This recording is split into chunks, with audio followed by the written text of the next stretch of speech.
mati ita atong mga kaibahan sa media sa Energy FM, Malbert Dalida, Todo Radio si Jisrael Nalbar, at si K5, Romy Kahilig.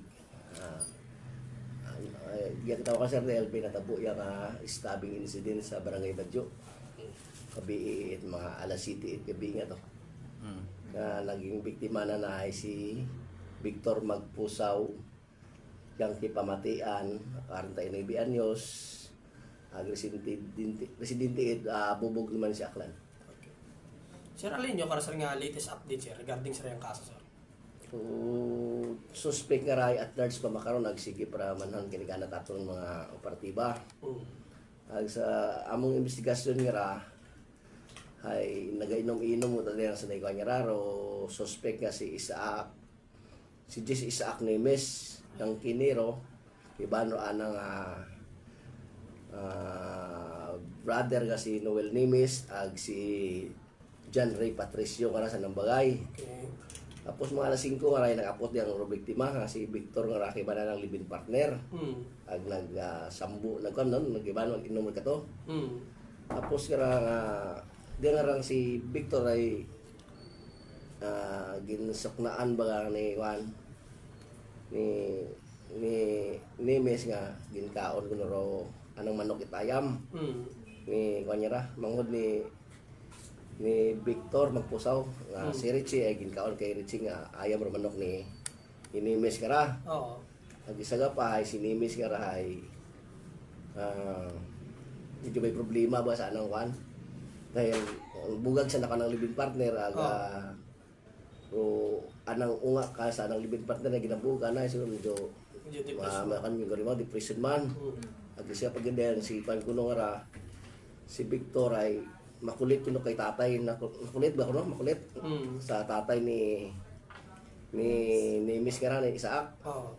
So mga bandang 6:30 guro ko to o 6:45 ay nagaong si Victor nga agran ng living partner nga medyo may tuno ba nga aning atdan man na kami. Kumbaga. Yung gasang so, gasang ba mahambalay. To hauna nagtayo patabi ro ano sa ro kanya to dagan may estimate naton mga 3 kilometers pata sa Barangay Road nga simentado.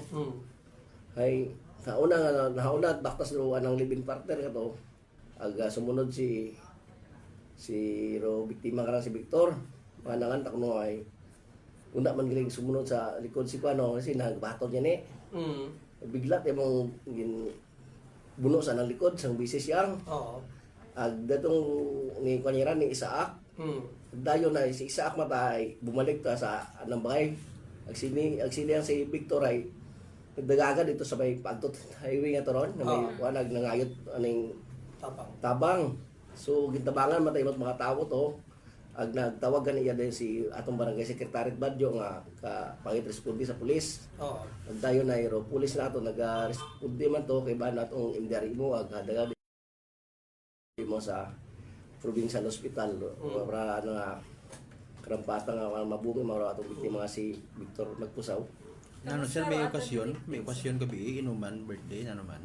O sir nagainom-inom at sa Kuanyera nag-agpot ya tayo si Kuanyera si Victor nga ra halin sa nga construction mga ni.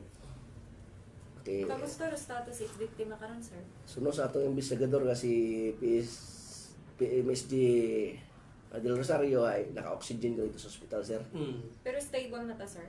Stable man kuno man okay man naman ay okay man naka-oxygen man. Sa bato ba lang igo sir no? Sa likod man. Sa bato ba lang sa anong likod. Recover do siya agad. Matsawa pa sir kuno atong investigador kagin pakita kamon nga may recovery nga siya. Dahil sir nga mga ginaturong suspitsado nga sir diyan sa suspect nga si Isaac sir abong record niya sa police station na sir. So sa may mga record may guro sir sa among women's basi ko sa ako mata siguro sa 926 to. Ano to relasyon sir ito yung nga suspect sa nga biktima sir? Amigo ang Sandaray, so naman nabi to painom man kun dayon sa bilog karaman. Sir motibo ri kara bangon niya sa manok atong discount ayam. Kaya manggod ni Juan ni Victor. Kami din nagsukna ba si Juan. Si ro suspect kay Victor nga ranang manok kay ikaw ni ano mangod. Ano manggod ka na no. ayam kat manghod ni si Richie. Isa pa medyo may kuan di mao Mamad may. ni Victor, sir. Si Richie nga may ayam. Yung kaon ay may miss nga manok. Pero man sa nagainom ra, kay iba sa nara sir. Posible man sir di may amigo man sa nay kon ron eh. Okay, man. Ay ganto gid man siguro ga amigo ga usi mat inom. Agdayon ko sa sobrang kalilungon na Oo. trigger pagid. Trigger pa gid ay ana tong problema sa nang asawa dahil nabura nga punga. Mm. Mga taga-siin ka, sir, di nga suspect siya. Singit na nga residente, sir. Gusto no manabi sa ano gahalin-halin manabi ko ni Moray taning ano itaning barangay may sa Albasan man, may sa Dungon, may sa Badyo. Okay. Ginuso gid namon kabida tatang ka barangay nga ray ug kita makita kung singit mo nag-agto. Pila tagon niya, sir, di ang suspect, sir? Suspect ka si Ray 28 anyos, ag single may living partner man yan eh. Hasta pilang oras sir matapos inyong pagmanahan kara ag naano ra yun na matabo sa suspect in kaso nga pilot kaso. Kung mamata sir kung makikita matay mamakaron na kung may ana mata nga tuyo nga mag-voluntary surrender pwede matagapon sir. Oo. Ay kung magampas mata katataning BTT hours karon ang dito makita ay may regular filing na naton. Naka-coordinate kita sa barangay sir. Oh sir, nag-coordinate kami sa may kapitan, may bubog, kung basi ba kung Ricato ba yung may anang posible nga anang ina nadayunan ay wag kita si na yung makapitan nato feedback. Anong pamilya ka sir, wag inyo ginahalunan niyo wag negative. Negative sir, balikan yung inatropa to basi bumalik sa ng bagay, wag kita negative kita ito. Ay paper. Possible case ka ra, sir. Possible case. Desidido ro, victim nga magpasakat kaso, sir. Wa pa man naman ma'am na ano ka atong investigador ay posible nga kaso ka nakaray basi ano ning frustrated murder ay sa likod agin gawat dapat una atong nga baktas tibag bunon. Pero during sa pagsukna nga to, sir, nagsagabtanan gid sanda ka to, may mga attempt basi nag-istanan nga nagsagakitan ba? Wa man ko sir medyo makulit nga ma'am makulit man ko yung kanya biktima sa tatay ni kano inimis ag gatro sa anong atong medyo tono na nang hatdan man na kami makaron na. Wa mata, sir, it reported nga may mga dating alitan di kara mga involvado, sir. Awa man sir wa man wala reported. Okay. Sa during that time nagainom sir ay bukod imot imbitado sa inuman o gulpihan mo nag-abot yata. Nag-abot yo tayo mo set mga alas 5 ra ay nagainom tayo 3 ra.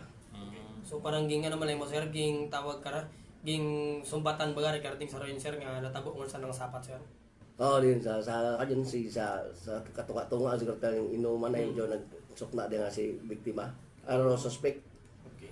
Medyo nagbuhay manggali na nga pag inom-inom butang bagon wa man gid siguro ra ika nga mga sir nga madagom nga pagdugumtan kay man kun mga mabugat gid posible wa nagbuhay man nang inom. Sino kaya kung na-imbestigahan man do nag yaya kan dahil pag-inom? Si Basi nakakasa investigasyon na ba siya naka-inom mo tabi yung 3 ra agpapot yung alas 5 ag alas 6:30 guro tabo 6:45 May wa man ta kuntat na tabo kun wa nag-abot yung sa bilog nga ron ginsuknaan dahil sa anang ayam nga tong nagkaunit manok. sir. Okay. Sir, base information mo unot ha para siya, sir, munot dagong ro igit biktima, sir. Medyo mabaho terus siya nga to medyo kitchen knife abi sa tama abi sa anang likod ay medyo mahaba ro anong igo. Oh. Estimated or kitchen knife siguro to. Oh. Wa man abi kan pa taning recover katong investigador o siyaw. Wa nakabago sa ro victim nga ra, sir, pag puno ka na. Wa mama pag buno ka na nagdigagan mo to sa may sa may barangay road nga simentado og nangit bulig sa mga pamuyo nga mga pitika to. Pero anyo ro kutsilyo daw, sir, nga ingamit. Posible na suspect pa may sige nagpahatod nga ni mga ginatod patay mo taning it suspect dahil din sa ganyan alaw ko siguro mo dato sa anong tono man niya tong hatdan mo na kami ag sa pay nag pati sa manok ato nang wan. Mahaba taro ba kaso nga sir? Mahaba sir, mahaba ta mga panabi mga estimate mga 200 to 100 kilometers. Ang sulod na bito. Okay. Meters o kilometers? Meters mo naman sir. So, mga estimate mga 100 meters siguro sir. Sir, if ever hay anay nga kung halimbawa makita sa medical certificate nga bukod yung gidman it patalaan ang igo ag mahugog sa physical injury ko lang, may posibilidad or magaste kita sa murder nga to nga frustrated nga to sir dahil nga ni nga katalikod ro kuan. Sulit murder gani sir, di ba madugo mga ganing sa likod nagwa di mo tinahuna nga bunon nga baktas tabi mo nga gauli. Okay. May Sir, gustong ipaabot if ever do naman siya PNP sa suspect isang pamilya para nga maka surrender. Sige, kapaabot di kami kwan kung pwede pa man na makasurrender makaroon na kung magnaba ang kaso. Kung ay una man kita nga tawag nga indigency nga ron. Kaysa kung sa uli ay mapanaugan pimatwaran, kabubaho nga nga piyansa nga pag-suyon. So kung makasurrender mo makaroon ay iyaman naman siya PNP. Coordinate yang mo sa aton nga kapitan una para magtunan it police. Okay. Sir, sa atong nga update sir regarding sa atong karang ginapatigang investigation sir, what mga posibleng nga CCTV sir nga nahagip rin nga suspect paggawa itikat karsada sir? Na ipakan ba namo sir galing sa sa aton nga kooperatiba. Pero katong area iko na bito sir medyo liblib kita bito mga kabutungan. Sir, may I grab the opportunity para man sa enlightenment at iba nato yung mga netizens, even mga pumuguyo, no? Ano gid sir by the way, diferensya ko halimbawa, personal nga nag-agtuyag, nag-surrender, arrested nga termino, si mas mabugat ag ano pamorable sa side ita suspect. Favorable sa suspect ron sir dahil nag-voluntary surrender mo may tigit ra nga kaso. Pwede pa imaw maka sa kapitan ron para makapanabara ng piyansa ay may agency kaysa pa sa sumaka ro kaso sa korte ag sibi mataas na piyansa it frustrated murder nga ron. Pero bukod butambagon nga personal nga agtoy nga nag-surrender ay bukod arrested ang status, arrested gyapon doon. Arrested na gapon sir ay dagon na ito mga gapon sa aton nga piskal para ipasaka at kaso. Okay. Pero may mitigating yapon. Sir kataron. Pila sir dong oras nga may reglementary period sir yung kaso sir? 36 hours sabi ra sir atong frustrated murder nga ra. Medyo mabagat at kaso ra. Minsan siguro sir sa atong mga tagpagamati sa mga dayaw gapon nga mga insidente sir nga mulbado gapon do mga nakainom yakan sa banwat naman siya sir.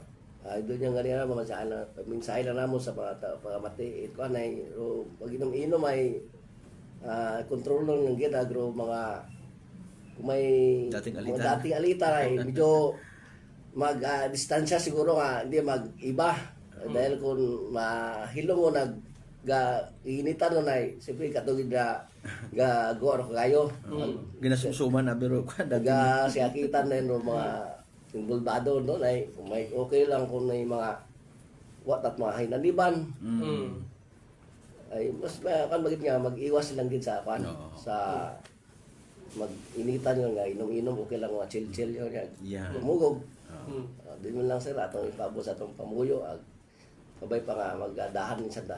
Abugin niya salamat sir. Sir, thank you very much. Sir.